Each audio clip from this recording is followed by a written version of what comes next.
Halo teman-teman Kelontong Ruru, hari ini kami akan membahas salah satu topik yang paling sering ditanyain untuk Nepenthes ya, yaitu media atau soil mix buat nepe beserta potnya. Nah, sekarang saya akan jelasin dulu tentang media atau soil mixnya ya. Karena kita semua pasti, apalagi pada saat baru memulai hobi miara nepe, pasti akan bingung, ini medianya pakai apa sih bagusnya, kok semua orang bisa beda-beda, terus kok semua orang bisa nyuruhnya beda-beda juga, dan mereka berani sumpah di tempat saya lebih bagus pakai mix A, di tempat lain lebih bagus pakai mix B. Nah, saya akan jelasin pertama-tama basicnya dulu ya, dan ini yang akan saya jelaskan adalah yang untuk pemula sampai menengah. Jadi kalau udah advance atau apa itu urusan nantilah, kita bahas yang mudah dicari bahannya sama umum kita pakai dan sudah pasti bisa dipakai untuk nepe. Nah, yang pertama-tama kalau teman-teman sering baca, itu nepe itu kan katanya suka media yang asem ya. Jadi pH-nya itu di bawah 5. Nah, sebagai gambaran aja, kalau di alam itu pH-nya kalau di area gambut atau hutan yang banyak organic matter atau kandungan bahan organiknya itu bisa mencapai 3. Ini menurut literatur oleh para peneliti, tapi beberapa orang yang nggak punya papernya atau lainnya berani sumpah mereka ngukur bisa sampai tembus 2,5, dan itu banyak orang yang nggak percaya ya. Tapi kalau melihat penelitian aja dengan alat yang lebih bagus bisa nyampe 3, itu saya percaya sih kalau bisa tembus 2,5 di alam. Dan mencapai 7,5 itu udah cenderung basa atau alkali ya. Ini biasanya nepe-nepe yang hidup di bebatuan, terutama seperti campanulata yang memang hidup di tebing-tebing seperti itu. Nah, tapi kalau dikultivasi kita nggak perlu nyari sampai pH-nya tembus asam banget, apalagi sampai 3 itu susah. Jadi rata-rata untuk media yang kita temui di kultivasi itu, dan saya ukur dengan alat yang bisa kita beli online, itu hanya 4,5 sampai 7,5 pH-nya, dan itu semua udah mencukupi untuk nepe apapun yang saya tumbuhkan di Kelontong Ruru. Nah, 4,5 aja ini biasanya media yang saya dapat memang dari alam. Saya titip ke orang-orang yang tinggal di dekat habitat untuk ngambilin medianya, untuk saya coba untuk eksperimen ke nepe. Rata-rata kalau saya ngeracik sendiri media yang akan saya jelaskan di bawah ini, apalagi medianya masih baru, itu pH-nya kalau saya ukur rata-rata hanya 6 sampai 7. Dan itu semua masih bagus untuk nepe. Tapi nanti seiring dengan cuaca, apalagi kalau kita piara di outdoor dan nutrisi di media juga udah diserap oleh nepenya, itu pH-nya bisa lebih turun lagi, bisa sampai 5. Nah, sekarang saya akan jelaskan dua komponen utama dari media nepe. Saya dalam bahasa awam itu membagi menjadi dua. Media sebagai pengikat air, jadi dia yang akan menahan kelembapan untuk akar nantinya sebagai suplai air atau kelembapan untuk akar. Yang utama adalah petmos. Petmos ini utamanya adalah pembusukan dari lahan-lahan lumut yang ada di hutan maupun di rawa. Dan petmos ini nggak melulu berasal dari pembusukan lumut ya. Kalau teman-teman beli petmos yang karungan atau yang eceran, bisa teman-teman lihat di situ. Kadang masih ada daun pakis dan ranting-ranting kayu lainnya. Sedangkan sphagnumos ini eksklusif adalah badan dari sphagnumos yang dulunya hidup. Nah, sekarang udah mati jadi sphagnumos kering. Tapi untuk media, sphagnumos hidup juga bisa dipakai utuh dan jauh lebih bagus. Kemudian juga ada kokopit. Kokopit itu sifatnya seperti pitmos ya, untuk mengikat air. Dan nanti saya akan jelaskan lebih detail lagi kelebihan dan kekurangannya masing-masing dari semua media ini. Kemudian selain pengikat air juga ada yang saya sebut sebagai media poros atau pembuat poros di media tersebut. Jadi masih banyak rongga oksigen ya. Karena beberapa nepe, mostly yang hidup intermediate atau highland, itu rata-rata diasumsikan membutuhkan pasokan oksigen yang lebih di akarnya. Nah, ini saya bagi dua. Jadi yang pertama ini adalah yang cenderung nggak terlalu mengikat air. Sedangkan yang ini adalah bahan-bahan yang bisa mengikat air lebih lama dan lebih banyak.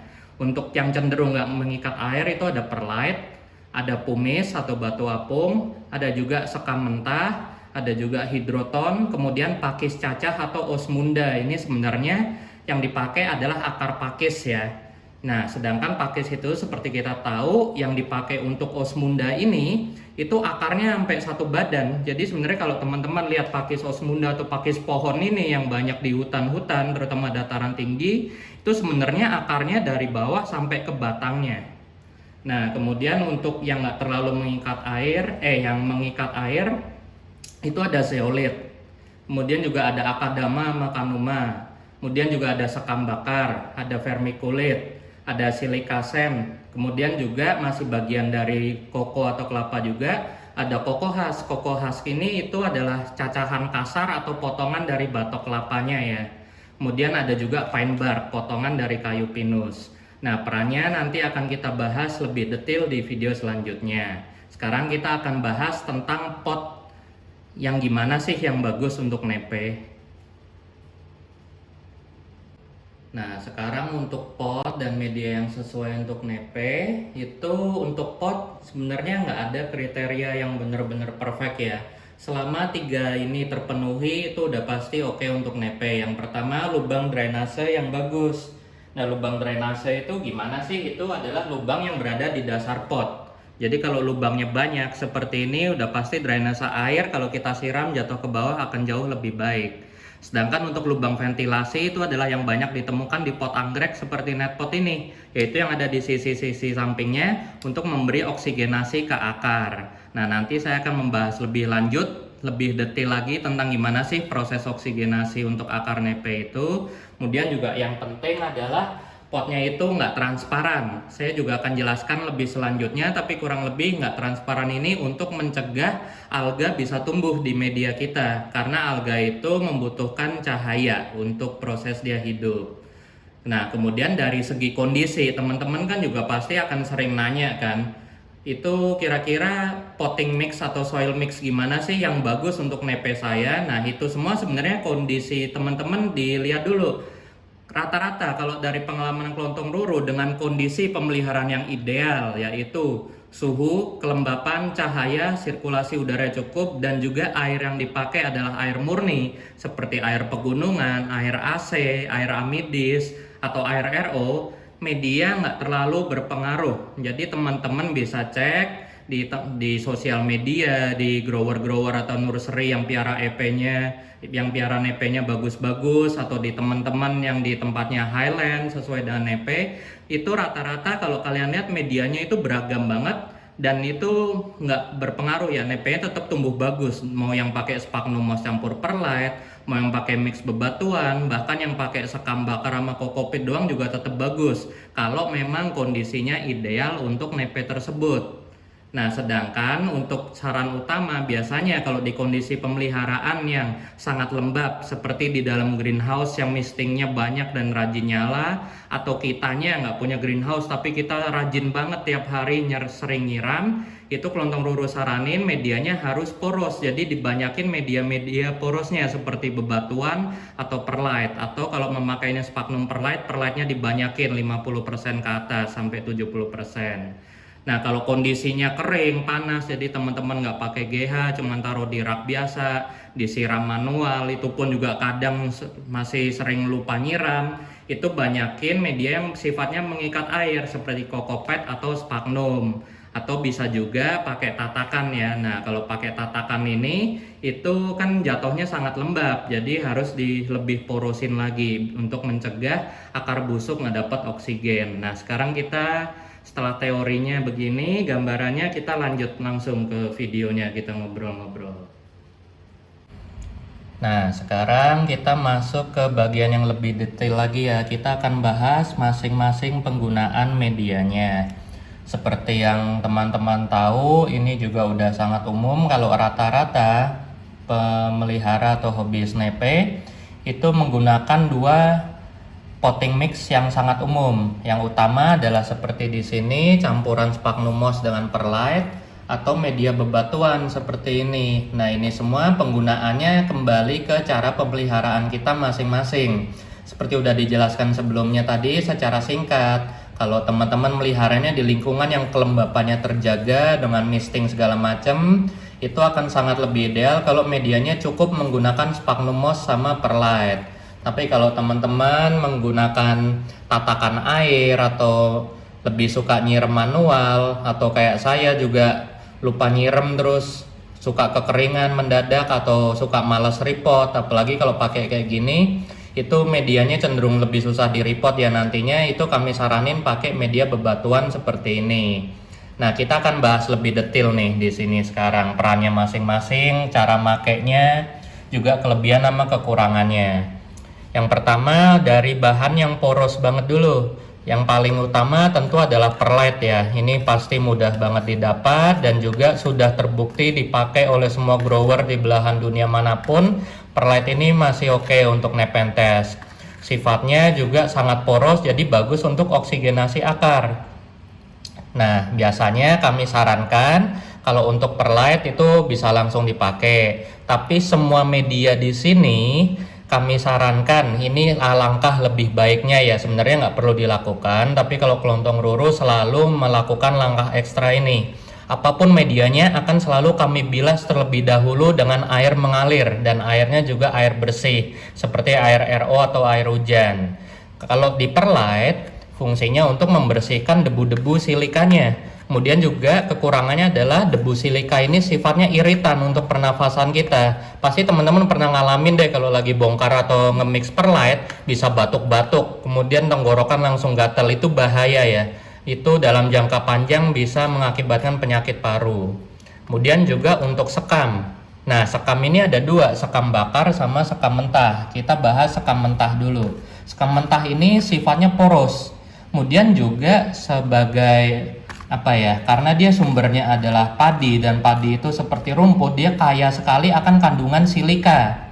Nah, seperti yang kita tahu banyak nepe itu juga hidup di kandungan tanah yang banyak silikanya. Nah, perannya apa sih selain aerasi? Kalau saya berasumsi untuk sekam mentah seperti ini karena dia masih banyak silikanya itu juga nanti pada saat terurai bisa menjadi nutrisi untuk Nepenthes. Jadi walaupun silika ini sifatnya adalah esensial atau mikro dan nggak terlalu penting jadi suka kita lupain, itu kalau di silika tanaman itu berfungsi untuk kekuatan batangnya. Jadi teman-teman bisa lihat ya, sebuah rumput kalau kita lihat kan dia batangnya aja nggak berkambium keras tapi rata-rata dia kokoh banget. Kemudian juga seperti bambu itu juga biasanya ada silikanya. Nah, kemudian yang kedua, untuk sekam mentah juga kekurangannya yang satu kadang masih aktif bijinya. Jadi kalau kita pakai buat campuran metan masih suka tumbuh padi hidup tuh. Kemudian juga sekam mentah ini kaya akan kandungan amonia. Amonia ini adalah sejenis kandungan kimia yang biasanya ada di urin mamalia ya atau di hewan-hewan laut. Kalau teman-teman nggak percaya, cobalah rendam sekam mentah yang masih benar-benar fresh kayak gini di air dalam waktu lama. 2 minggu aja itu udah kecium banget baunya, itu bener-bener bau pesing. Nah, jadi saran dari kelontong ruru kalau menggunakan sekam mentah, biasanya untuk nepe-nepe yang kuat dan memang sehat, itu masih nggak apa-apa kita pakai langsung. Tapi kelontong ruru saranin kita microwave atau kita rebus dulu dengan air mendidih untuk membunuh semua patogen dan ngilangin semua cairan kimianya. Nah, untuk pumis juga ada dua. Kalau saran dari kelontong ruru sebenarnya untuk perakaran lebih bagus jenis pumis yang memiliki pori seperti ini. Kenapa? Karena dia bisa berfungsi sebagai rumah untuk bakteri baik. Dan juga akar, apalagi teman-teman yang piara anggrek ya, pasti itu merhatiin deh akar anggrek atau tanaman apapun. Saya juga sering nemu di nepe itu akarnya lebih menyukai media yang berpori-pori seperti ini dan cenderung nempel, ngiket. Sedangkan kalau untuk pumis yang seperti ini akarnya cenderung cuman lewat aja, nggak ngiket. Nah, untuk pumis juga sama, kami saranin bilas dulu untuk ngilangin semua impurity-nya atau ketidakmurniannya seperti bahan-bahan lain. Kita kan juga nggak tahu ya mereka ngeprosesnya ini gimana, pakai air apa. Kemudian juga kekurangannya lagi, kalau media yang berpori seperti ini dalam jangka panjang, tadi saya udah statement bahwa dia menjadi rumah untuk bakteri baik. Apalagi kalau kita pakai medianya pakai potnya yang transparan atau berlubang banget, itu dia cenderung ditumbuhi alga. Jadi untuk jangka panjang, pumis yang poros seperti ini cenderung bisa membuat media lebih cepat basi dibandingkan yang nggak poros seperti ini. Itu kekurangannya. Nah, untuk hidroton juga sama. Ini favorit juga buat akar tanaman. Akar biasanya cenderung ngiket atau nempel karena dia poros. Dan nggak usah khawatir untuk nepe itu kuat ya untuk kandungan mineral seperti ini. Jadi relatif cukup dibilas saja. Dan ini karena bentuknya bulat, itu benar-benar bagus untuk aerasi akar. Nah, kemudian kita ke sekam bakar. Sekam bakar ini juga kita bahas kelebihannya itu banyak mengandung karbon. Seperti yang kita tahu, hampir semua makhluk hidup di bumi ini termasuk manusia dan tanaman, itu komposisi bahan utamanya adalah karbon. Kalau di kepercayaan kita from ashes to ashes ya, dari abu kembali jadi abu, atau kalau di mitologi burung phoenix itu juga jadi abu hidup lagi. Itu sebenarnya analogi yang benar karena karbon ini sebenarnya adalah sumber kehidupan. Jadi kalau sebuah tanah makin gelap warnanya, itu biasanya kandungan karbonnya lebih tinggi dibandingkan tanah atau bebatuan yang warnanya muda.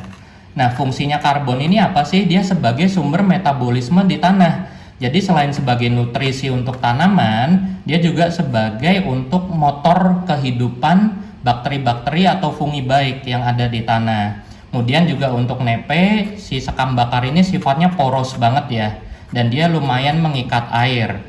Jadi biasanya sekam bakar campur pakis dengan sedikit kokopet itu udah cukup. Nah, kekurangannya untuk sekam bakar, karena dia lumayan mengikat air, biasanya kalau kita pakai tatakan tempatnya lembab, itu suka jadi sarang kutu putih.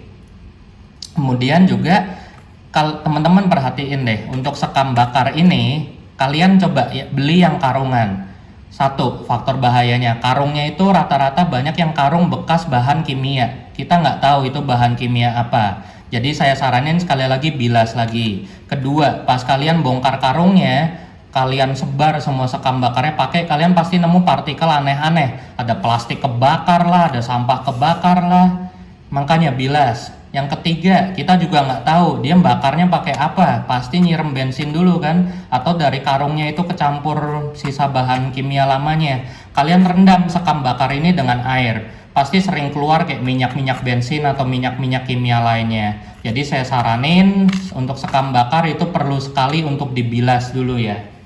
Kemudian kita pindah ke osmunda atau akar pakis cacah yang udah di oven. Nah, sifat akar pakis ini juga mirip dengan sphagnum atau kokopit. Dia mengandung banyak tanin atau kandungan organik lainnya atau humic acid juga ya. Jadi berperan untuk menghalangi pembentukan jamur juga atau patogen lainnya. Kemudian dia juga sangat poros dan relatif menyerap air tapi cepat kering. Nah, kelebihannya dia itu tadi dia poros, kemudian juga bisa menambah keasaman media karena dia adalah organic matter ya, bukan mineral.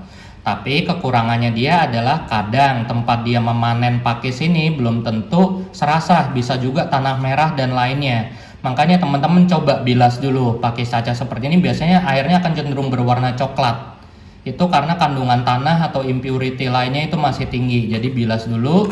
Dan juga sama seperti sekam bakar, kalau dia cenderung lembab pakai tatakan ini sering disukai semut atau kutu putih juga. Jadi teman-teman mesti sering cek ya. Nah, kemudian kita pindah ke salah satu media yang populer, Akadama sama Kanuma. Nah, bedanya apa sih? Akadama ini katanya, dan menurut paper-paper yang saya baca itu kandungannya jauh lebih alkali. pH-nya rata-rata 7 sampai 7,5. Sedangkan untuk Kanuma katanya itu lebih asam. pH-nya itu bisa sampai 6,5. Tapi dari pengalaman Kontong Ruru meracik racikan soil mix seperti ini menggunakan Akadama Kanuma atau pure dan menggunakan meteran yang tersedia di online, itu pH-nya sama aja sih, relatif 7, nggak ada yang jauh lebih asam.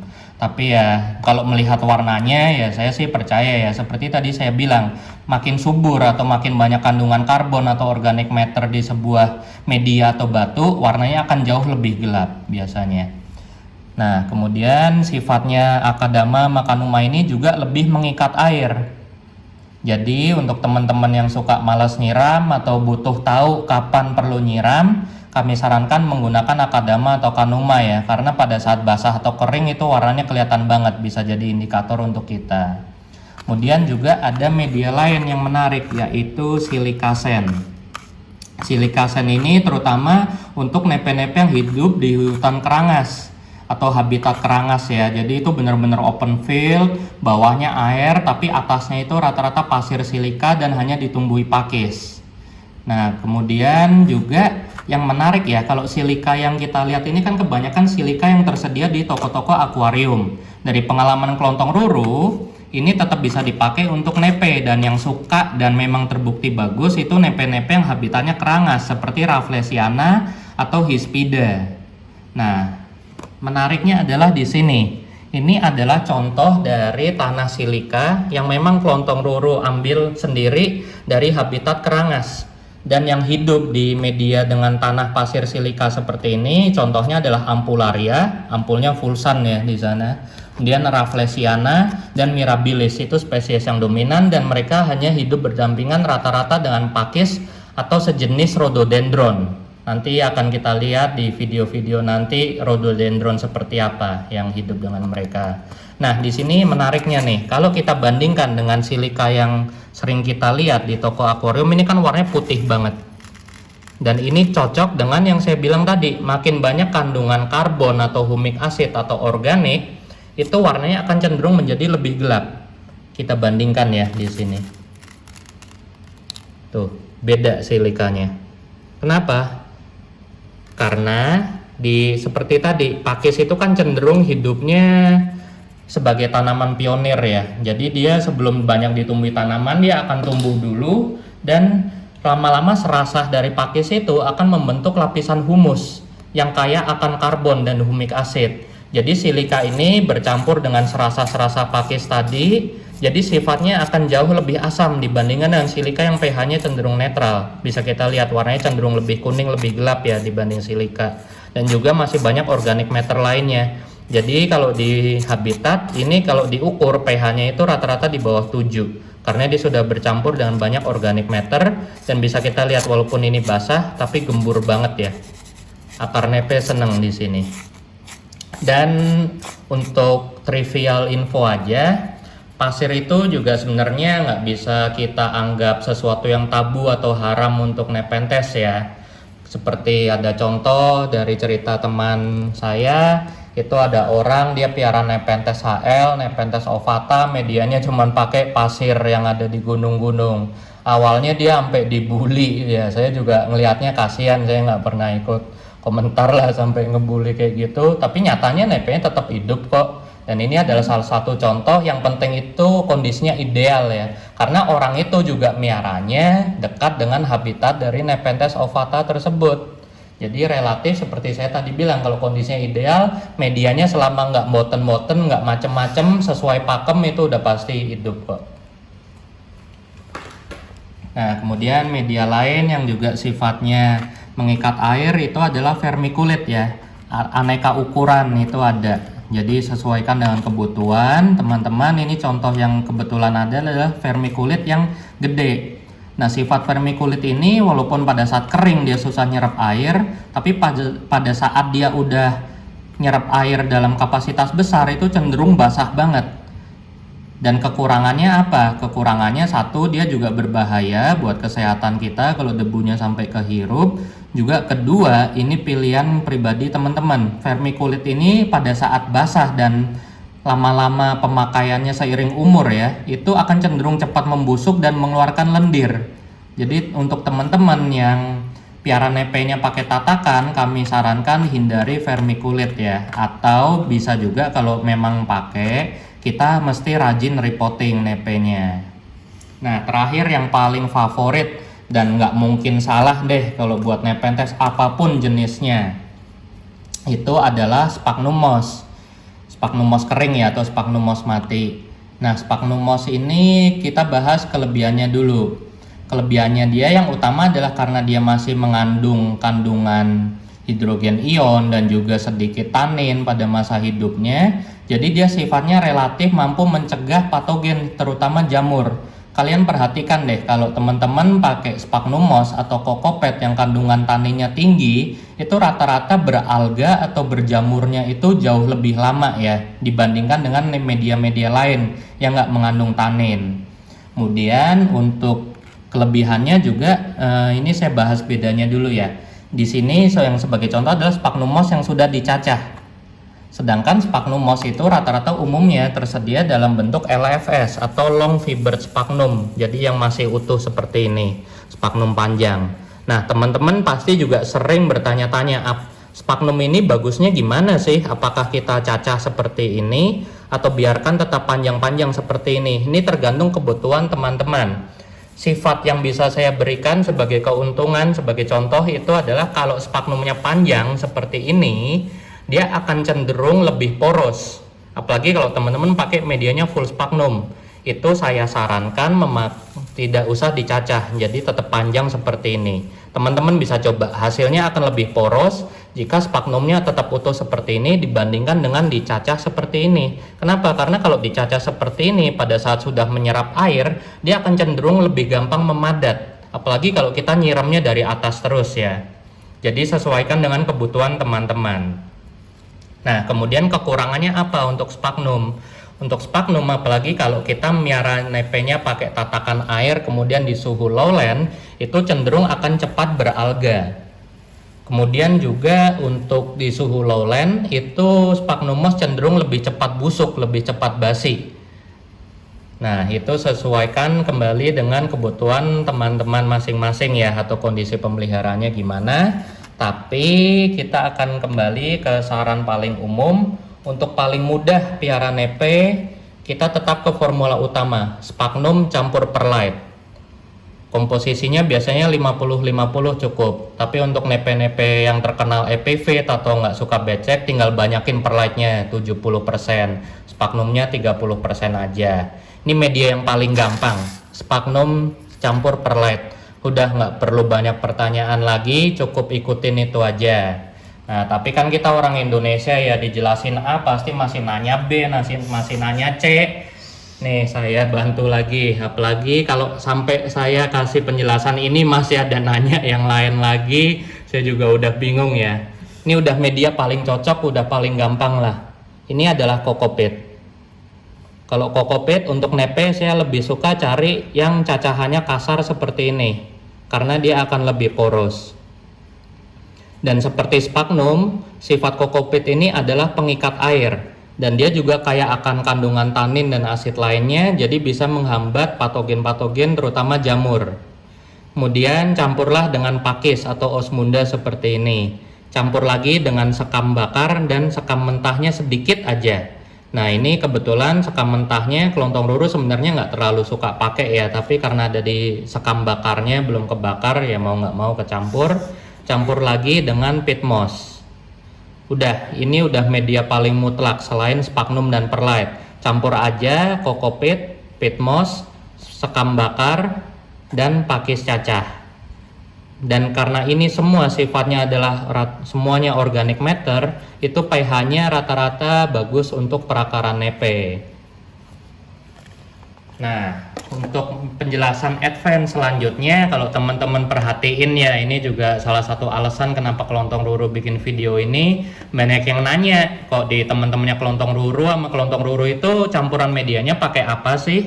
Kenapa nggak pakai yang seperti dijelaskan, padahal itu udah paling mudah, yaitu sphagnum perlite atau campuran kokopit, sekam bakar, peat moss, dan pakis. Nah, alasan utama Kelontong Ruru bikin kompleks mix seperti ini cuman satu. Kelontong Ruru itu males nge-repotting nepe.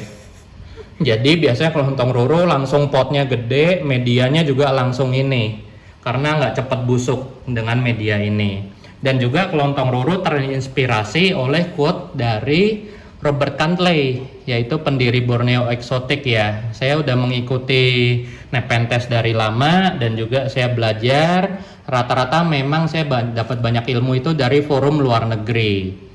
Jadi saya bukan terlalu orientasinya ke luar negeri ya. Saya juga peduli dengan ilmu lokal, tapi karena memang saya paling pertama banyak belajar dari mereka. Dan juga yang mempopulerkan nepe juga dikultivasi itu yang paling maju juga mereka. Jadi nggak ada salahnya kita juga belajar dari mereka, kita ambil yang baik, kita buang yang buruk. Nah, ini terlihat kompleks mix banget ya, nggak jelas komposisinya apa, bisa dilihat di sini. Dan walaupun kompleks mix seperti ini, tapi rata-rata tetap tumbuh bagus ya.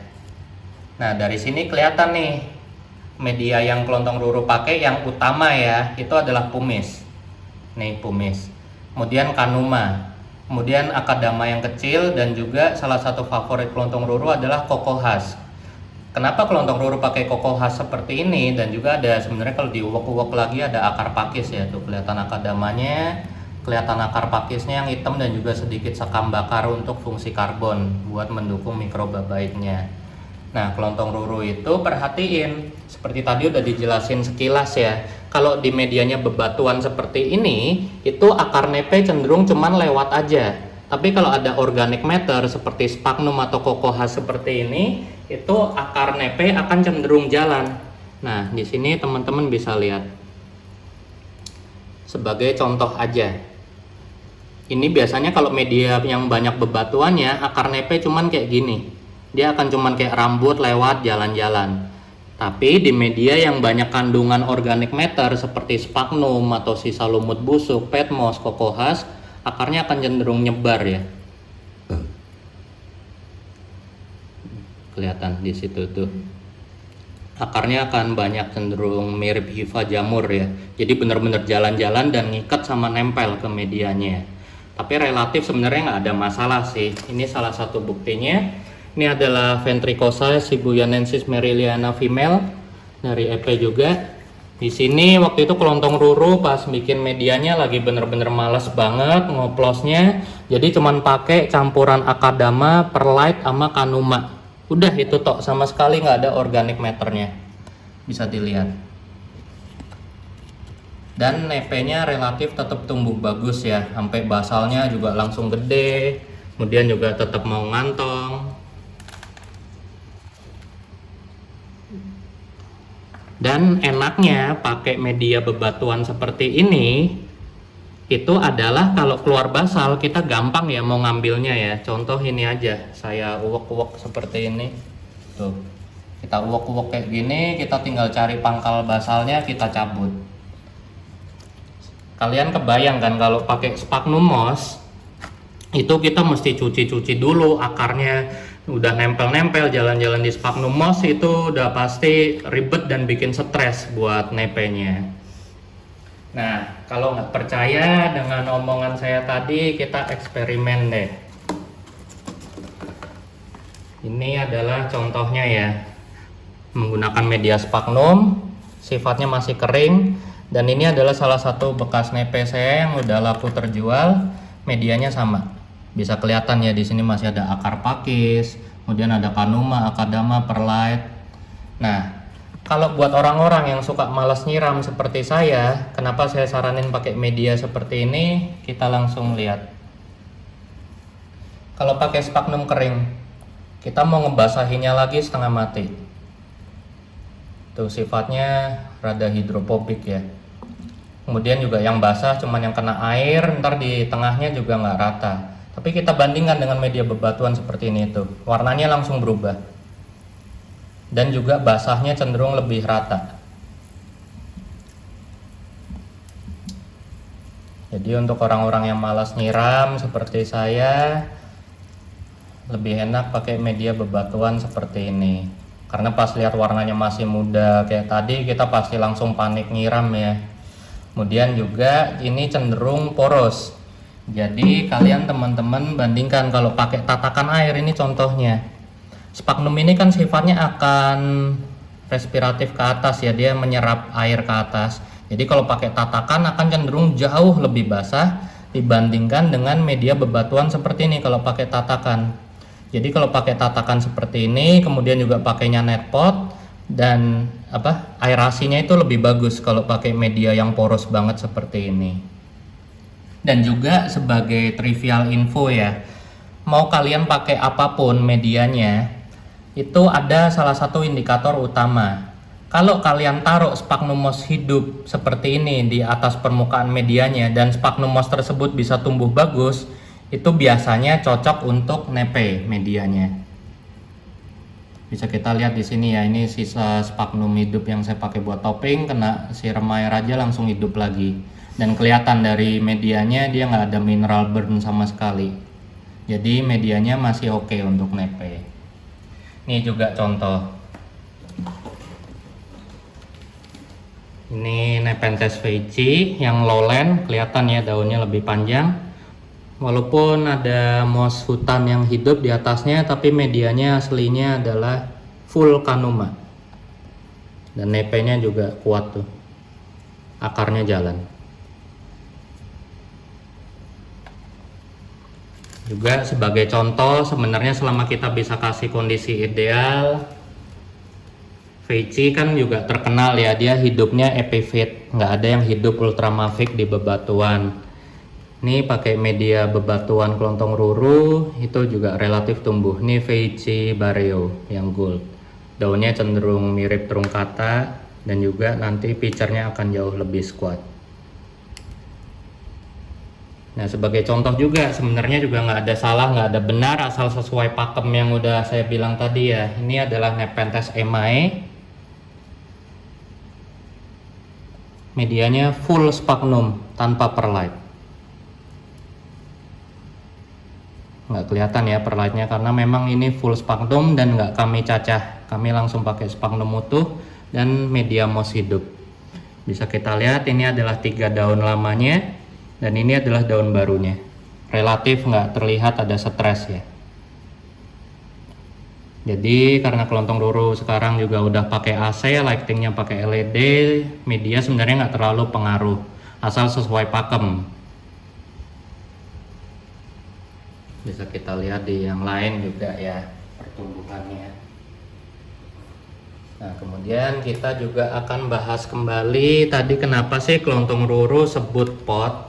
Nah, kita lihat drainasenya. Rata-rata di sini kelontong ruru kan pakai net pot seperti ini ya. Karena satu, lubang drainasenya baik dan sirkulasi udaranya juga bagus. Kemudian juga kalau nggak ada pot yang bolong-bolong, kelontong ruru juga bolong-bolongin sendiri. Atau ada pot canggih juga seperti ini, sirkulasi udaranya di bawah seperti pot anggrek. Nah, tadi kalau teman-teman perhatiin kenapa kelontong ruru nggak saranin pot yang transparan, apalagi sekarang lagi hits banget kan pot transparan. Kalau untuk anggrek nggak apa-apa, karena memang anggrek atau yang beberapa tanaman lainnya saya kurang tahu ya, itu memang akarnya masih butuh cahaya. Tapi kalau untuk Nepenthes kan akarnya nggak butuh cahaya, cuman butuh oksigenasi lebih. Nih penyebabnya, kenapa pot transparan saya nggak rekomen. Kelihatan ya, karena dengan potnya transparan, cahaya akan bisa masuk ke medianya. Nah, jadi alga-alga itu yang sangat menyukai organic matter atau mungkin di media yang kayak mineral, itu cenderung lebih cepat tumbuh karena kena cahaya. Kelihatan tuh bekasnya. Kelihatan banget. Inilah kenapa saya nggak menyarankan dan nggak menyukai media transparan, pot transparan untuk nepe. Nah, terus kalau ada pertanyaan, terus kenapa kalau ada alganya? Saya kan udah pernah bilang, alga itu sebenarnya nggak terlalu merugikan sih, karena dia juga cari makan sendiri, dia bukan parasit, bukan benalu, dia juga berfotosintesis sendiri. Nah, cuman kita perlu note dari situ, kita catat, karena dia cari makan sendiri, berarti dia kan selain ngambil cahayanya untuk masak, dia juga ngambil nutrisi dari media yang kita pakai. Nah, seperti yang saya sudah pernah bilang, jadi kalau pada nepe medianya udah mulai basi atau busuk, itu bukan medianya asamnya nambah ya, tapi sebenarnya medianya itu udah bener-bener basi, udah padat banget, udah banyak mikroba di situ, nutrisinya juga udah jeblok. Nah, itu alga juga berperan di situ karena alga juga ngambil nutrisi dari media yang kita pakai. Kemudian juga karena alga itu sifatnya lendir, kaya nutrisi dan basah, dia adalah rumah yang sangat baik untuk bakteri atau jamur. Jadi teman-teman bisa Google, alga itu banyak bersimbiosis dengan fungi atau bakteri. Kalau dia bersimbiosisnya dengan bakteri atau fungi yang bagus. Kalau dengan yang patogen gimana? Bisa jadi salah satu faktor penyakit nepe kita ya. Inilah kenapa saya nggak suka pot transparan. Oke, sekian teman-teman, terima kasih. Dan juga sebagai tambahan, apapun yang kalian baca, apapun yang kalian dengar dari teman-teman, dari para master nepe, ini adalah pakem dari media. Jadi kalau Yang tingkat lanjutan medianya udah aneh-aneh, itu biasanya masih didukung oleh kondisi alam yang ideal. Kemudian sebagai contoh juga, kalau teman-teman mau lihat ya, yang paling berperan itu sebenarnya media nomor 2, tapi nomor 1 itu adalah kondisi. Kalian cari hunter-hunter yang punya sosial media. Rata-rata mereka akan memajang nepenya, atau mungkin kalian bisa lihat dokumenter-dokumenter pembalakan Nepenthes di alam liar ya. Rata-rata hunternya itu nanamnya medianya asal-asalan banget. Ada yang pakai tanah, ada yang cuma pakai serasah daun. Memang sih kematiannya tinggi, 50% lebih. Tapi ada nepe yang masih bisa hidup. Kenapa? Jadi seperti tadi saya bilang, kalau kondisinya ideal, media itu nggak terlalu penting sebenarnya, asal kita ngikutin pakem. Nah, para hunter itu nggak ngikutin pakem, tapi mereka tinggalnya deket banget sama nepe-nepenya itu. Jadi nggak 100% nih ya, memang habitatnya itulah microclimate. Jadi walaupun nggak semuanya 100% mati, tapi ada yang masih bisa bertahan hidup, ada yang masih bagus lanjut ngantong lagi. Jadi yang penting kita harus seimbang ya. Kita nggak usah terlalu pusingin media, yang paling penting pusingin kondisi kita dulu. Sebisa mungkin kalau memang kita pengen nepe bagus, itu nggak ada jalan curang, nggak ada jalan pintasnya. Harus ada kelembapan, suhu, cahaya, dan sirkulasi udara yang baik tentunya. Nah juga contoh juga ini adalah, tadi saya lupa menjelaskan ya, ada yang namanya karbon aktif atau arang karbon. Ini biasanya salah satu favoritnya pencinta anggrek ya. Pencinta anggrek itu kan demen banget pakai arang kayu, arang batok kelapa. Ini juga contoh salah satu ironi di media nepe ya. Dari pengalaman Klontong Ruru juga pernah eksperimen pakai karbon aktif seperti ini. Dan hasilnya juga relatif tanamannya tumbuh-tumbuh aja.